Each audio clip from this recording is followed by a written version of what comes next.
Hello বন্ধুরা, welcome to Tina's kitchen. তো কেমন আছো বন্ধুরা? আশা করছি সবাই ভালো আছো। তো আজকে সানডে, সবার বাড়িতে চিকেন, মটন, মাছ, ডিম কত কিছুই না হবে স্পেশাল। তো আমি ভাবলাম হার সানডেতেই চিকেন, মটন, মাছ, ডিম খেয়ে কি স্পেশাল করা যায় দিনটা। অন্য কিছু লাইট কিছু বানিয়েও তো স্পেশাল করা যায় দিনটা। তাই আমি বানিয়ে ফেললাম এই রেসিপিটা। তাই ভাবলাম তোমাদের সাথেও শেয়ার করে নিই। তোমরাও চিকেন মটন খেয়ে যদি বোর হয়ে যাও, তাহলে এরকম লাইট কিছু বানিয়েও সানডেটাকে স্পেশাল করতে পারবে। তো আমি বানাবো বাটার পনির মশলা। তো যারা চ্যানেলে নতুন আছেন, চ্যানেলটাকে সাবস্ক্রাইব করে নিন, প্লিজ সাবস্ক্রাইব করে নিন, তাহলে আপনাদের কাছে নতুন নতুন রেসিপি ভিডিও আমি শেয়ার করতে পারবো। তো এখানে আমি দুটো পেঁয়াজ কেটে নিয়েছি আর একটা টমেটো, আর নিয়ে নিয়েছি একটু আদা, রসুন আর ঝালের জন্য কাটা কাঁচা লঙ্কা। ওটা তো মশলা বানাবোই, আপনাদের সঙ্গে শেয়ার করব অবশ্যই। তো তার আগে আমি কেটে নিচ্ছি একটু পনির। তো পনিরটা আমি কিন্তু হালকা ফ্রাইও করব, কারণ আমার পনিরটা ফ্রাই করে খেতে খুব ভালো লাগে। তো যারা পনিরটা ফ্রাই না করতে চান, এমনিও দিতে পারেন, কিন্তু তাতে কোনো অসুবিধা নেই। তো এখানে আমি কড়াইতে তেল দিয়ে দিয়েছি, সাদা তেল। তারপরে দিয়ে দিলাম পেঁয়াজটা হালকা একটু ভাজা ভাজা হয়ে গেলে তাতে দিয়ে দেবো টমেটোটা দিয়ে তারপরে আমি এতে অ্যাড করে দেবো কাঁচা লঙ্কা আর আদা আর রসুনটা। তারপরে আমি এতে একটু কাজু অ্যাড করছি। তোমাদের কাছে যদি কাজুটা না থাকে, তাহলে তোমরা এতে পোস্ত বা সাদা তিল হয় না, সাদা তিল, চালমগজ, এগুলো যে কোনো একটা অ্যাড করতে পারো। তাতে গ্রেভিতে কোনো টেস্টের খারাপ হবে না, টেস্ট বরাবরই থাকবে। তো আমার মশলাটা হয়ে গেছে, ওটা আমি ঠান্ডা করে নিয়ে মিক্সি করে নেবো। তারপরে এদিকে আমি করে নিচ্ছি যে একটু ঘি দিয়ে পনিরটাকে ফ্রাই করে নিচ্ছি।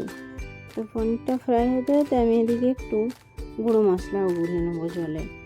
তাতে নিয়ে নিচ্ছি একটু জিরা পাউডার, একটু ধনিয়া পাউডার, আর একটু হলদি পাউডার, আর একটু কালারের জন্য কাশ্মীরি রেড চিলি পাউডার। এটাকে আমি জল দিয়ে গুলে রেখে দেবো। তো এখানে আমার পনিরটা ফ্রাই হয়ে গেছে, এটাকে আমি সাইড করে নেব। তো এই কড়াইতে আমি দিয়ে দিচ্ছি একটু বাটারটাকে ভালো করে মেল্ট করে নেব। তারপরে দিয়ে দেবো গুলে রাখা মশলাটা। তো বন্ধুরা, আমি তো বাটার পনির মশলাটা এইভাবে বানাচ্ছি, তোমরা কে কীভাবে বানাও সেটা আমাকে কমেন্ট করে জানাবে। আর আমি যেইভাবে বানালাম এটাও ঠিক আছে কি না সেটাও কমেন্ট করে কিন্তু অবশ্যই আমাকে জানাবে, যে আমি এইভাবে বানালাম রেসিপিটা, এটা ঠিক আছে কি না। তো এখানে মশলাটা থেকে তেল ছেড়ে দিয়েছে, তার মানে মশলাটা পুরো ভালো করে হয়ে গেছে, মশলার কাঁচা ভাব চলে গেছে। তারপরে আমি দিয়ে দিলাম ওই যে মিক্সি করে রাখা মশলাটা, দিয়ে এবার ভালো করে একটু ভাজা করে নেবো। তো এখানে আমি অ্যাড করে দেবো একটু কস্তুরি মেথিটা দিয়ে মশলাগুলো ভালো করে ভাজা করলে খুশবুটা খুব সুন্দর আসে।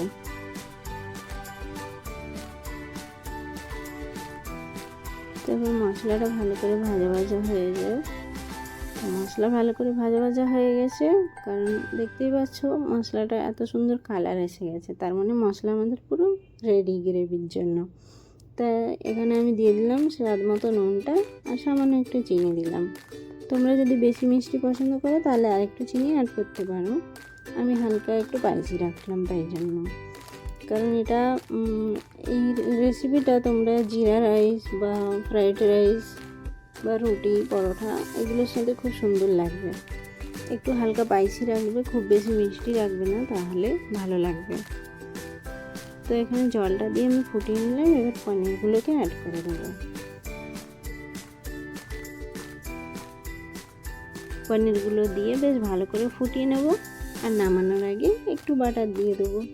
দিলে আমাদের রেসিপিটা পুরো কমপ্লিট হয়ে যাবে।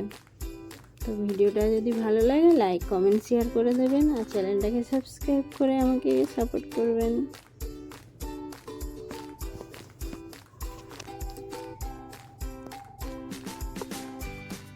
তো সবাই ভালো থাকবেন, সুস্থ থাকবেন, সবাই সবার পাশে থাকবেন, সবাইকে ভালোবাসা দিয়ে এগিয়ে যাবেন হাতে হাত দিয়ে।